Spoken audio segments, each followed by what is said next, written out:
medals, 3 silver and 6 bronze. But our question today is whether the team is getting enough support. Now, Seirlis is the National Director of Quad Para Association of South Africa. Joins us now from our studios in Durban. Ari, good morning to you. Welcome to Morning Live. Thank you, Vuyo. Good morning. Now, is the Paralympic team getting enough support in your view? I think certainly, Vuyo, that times have changed. I think that SASCOC is taking the Paralympics a lot more seriously, and they've invested extremely well in the athletes that are abroad at the moment. There are high-performance centre opportunities, there's talent scouting, and I think that we can see it in the results. Certainly, I think the investment in the Paralympics, the Paralympians at the moment is paying off. Now, when you were watching Oscar's run last night, what were your thoughts? Well, I must say, it is a big surprise to have heard the news this morning.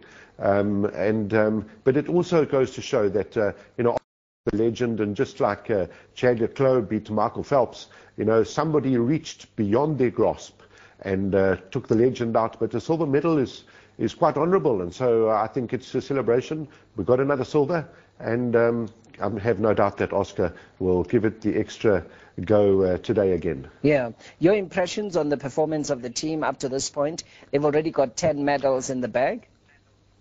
I think, yes, they're clearly on track. I think we're going to see some more medals. We're going to see some achievements. We're going to see some more incidents like the Oscar incident last night. And what would be nice is when they return is to see those legends now going and looking for the new Paralympians for 2016. And I think that's extremely important. And it's amazing how the spirit of the country has been rejuvenated again. We've had this 2-week lull since the Olympics, and now here we are, glued to our televisions again, inspired by these people. The Paralympian movement is growing in South Africa.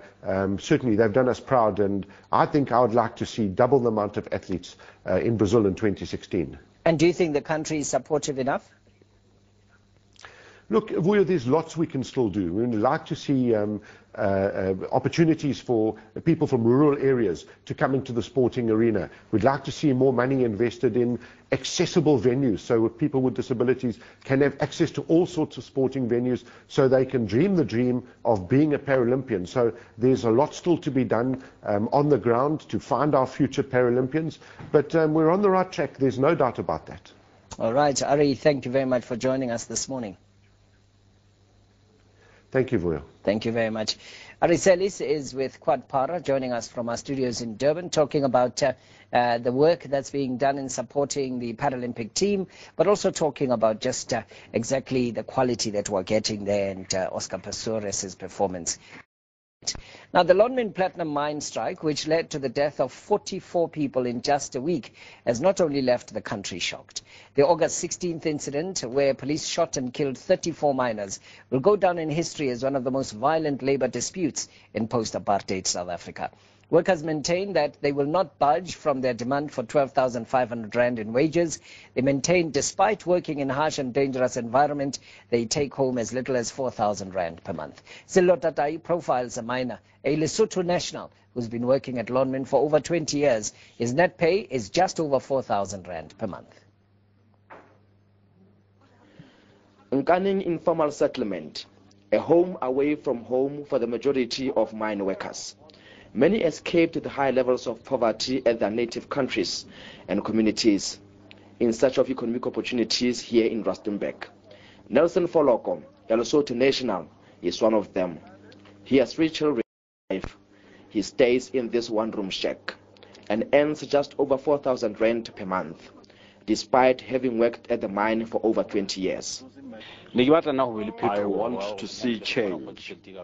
We want to earn better salaries. On the 16th of August, he joined his colleagues at the Kopi. He says their call for a 12,000 rand wage demand is genuine.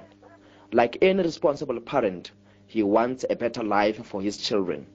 I want to educate my children, but I can't. I want a better future for them, but it is impossible. Foloko maintains that life is unsustainable with his current salary. About 500 meters from here is the Lonmin Platinum Mine, where people like Foloko work as a rock drill operator. But for many here, the socio-economic conditions and the salaries that these workers get